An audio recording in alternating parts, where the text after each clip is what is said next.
Halo, halo, witam wszystkich bardzo serdecznie, a w dzisiejszym odcinku o zmianach, o aktualizacji, które będą miały miejsce 10 grudnia, jak to jest wszystko rozpisane, a ja w telegraficznym skrócie, jak zwykle, powiem Wam o najważniejszych rzeczach, które będą tam wprowadzone. W skrócie dlatego, bo ten mail, którego tutaj będę głównie pokazywał, jest naprawdę dosyć obszerny, więc nie będę wam czytał go całego, tak wam tylko przewinę, jak on wygląda. Jest naprawdę dosyć długi i wiele w nim rzeczy, które są, to są rzeczy, o których już mówiłem wcześniej, albo takie, które można, jakby powiedzieć, w krótszy sposób. Nie chcę zabierać specjalnie waszego czasu.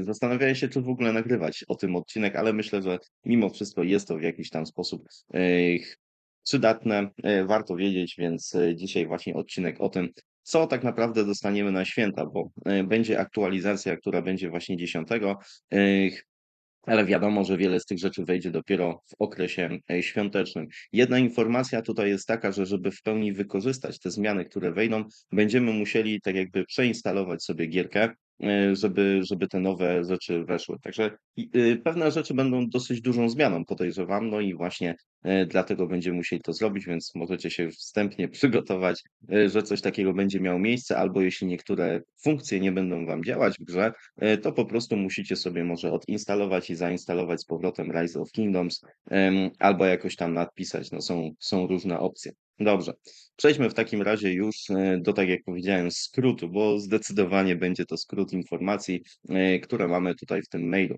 Pierwsza informacja, którą mamy, to są wydarzenia świąteczne. No i tutaj nie ma chyba żadnych jakichś takich fantastycznych nowych rzeczy. Jest jakiś Melon Market, zobaczymy co to będzie. Myślę, że o wydarzeniach lepiej mówić, kiedy one już są w grze rzeczywiście i można je w jakiś sposób tam pokazać.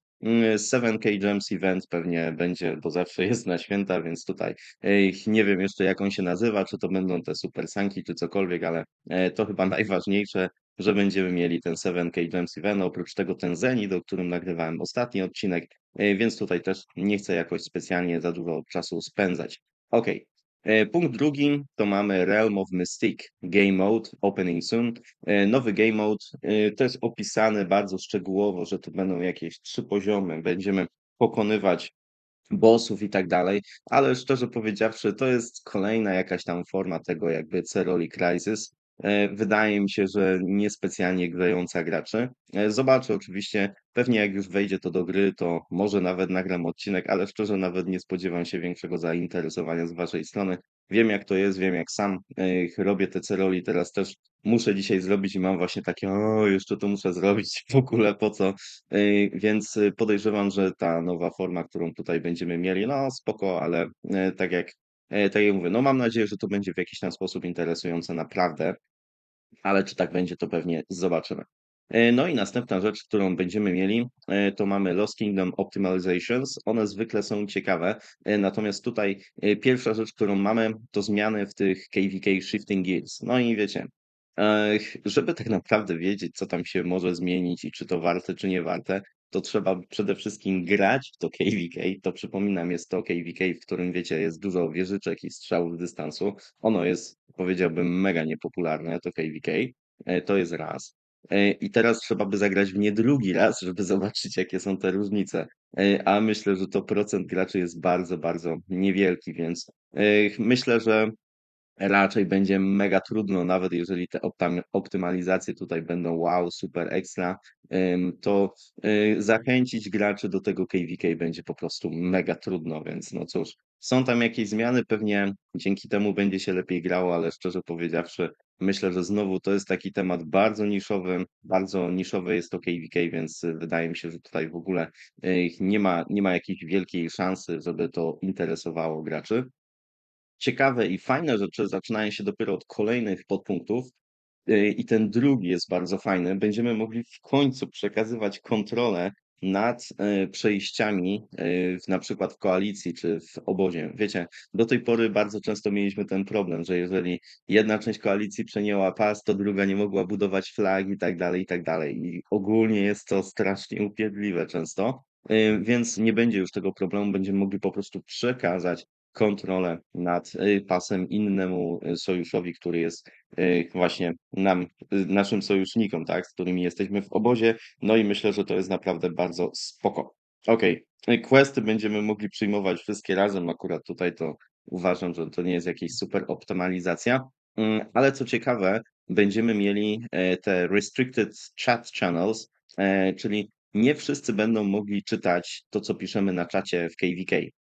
I tutaj mam informację, że to będzie Lost Kingdom, tylko ciekawy właśnie jestem, czy na przykład to będą te rozmowy, które mamy w obozie, bo to by było też spoko, w sensie takim, że rywal nie może sobie, wiecie, stworzyć takiego konta, który jest zupełnie nowe i tam jest poziom ratusza, nie wiem, trzeci, czwarty, piąty, czy tam ósmy i może czytać wszystko, co my piszemy na temat taktyki i strategii. Czyli będzie dużo trudniej tworzyć jakiegoś tam szpiega, żeby sobie poczytać to, co robimy, albo jakie mamy plany.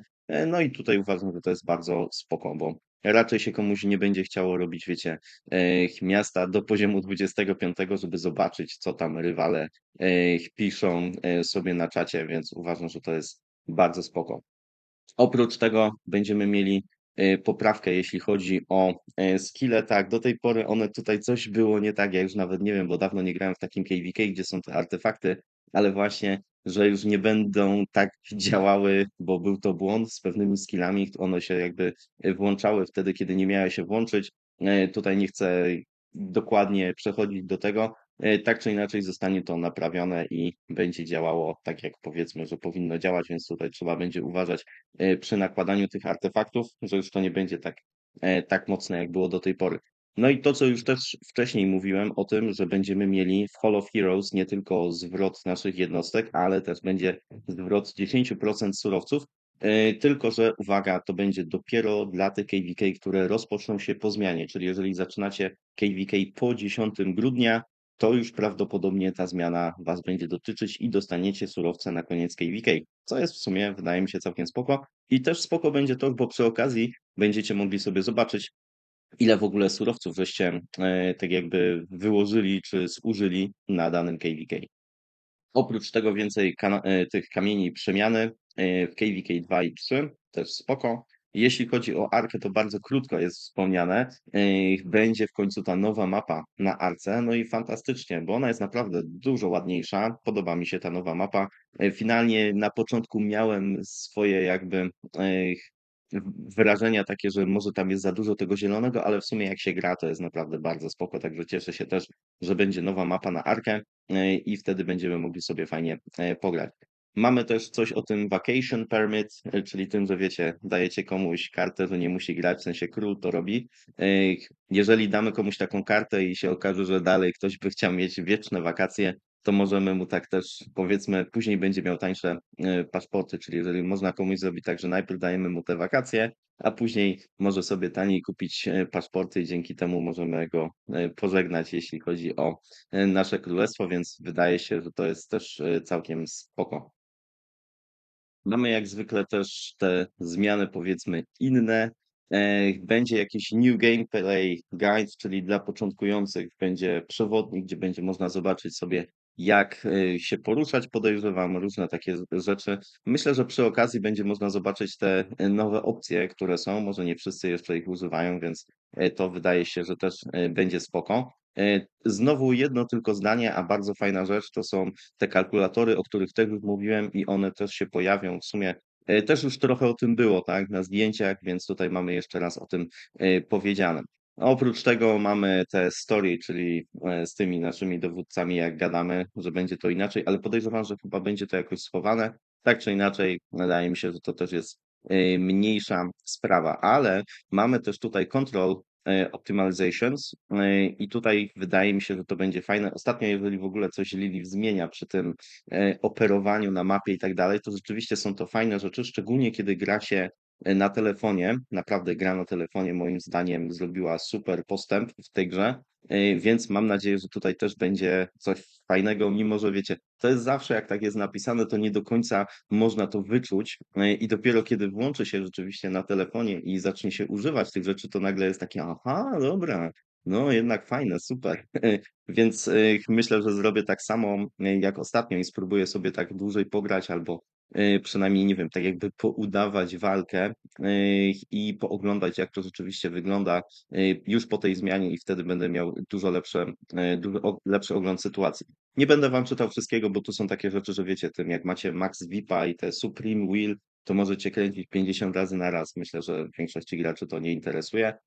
Ale w punkcie 7 jest fajna rzecz. Jak będziecie mieli teraz City Hall na poziomie 25, jak wejdziecie na ten poziom, to znaczy ja wiem, że większość graczy już ten 25 poziom ma, to wtedy będziecie mieli więcej miejsca w mieście.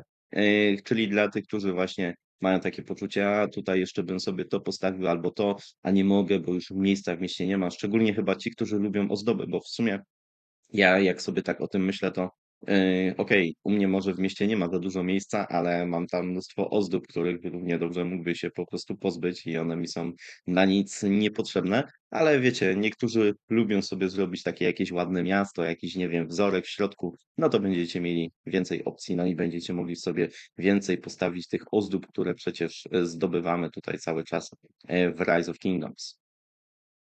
Co my tutaj jeszcze mamy? Mamy informację, że ten Simplify Graphics Mode będzie się teraz nazywał Light Mode. No i dobra, spoko, nie jest to jakaś wielka różnica.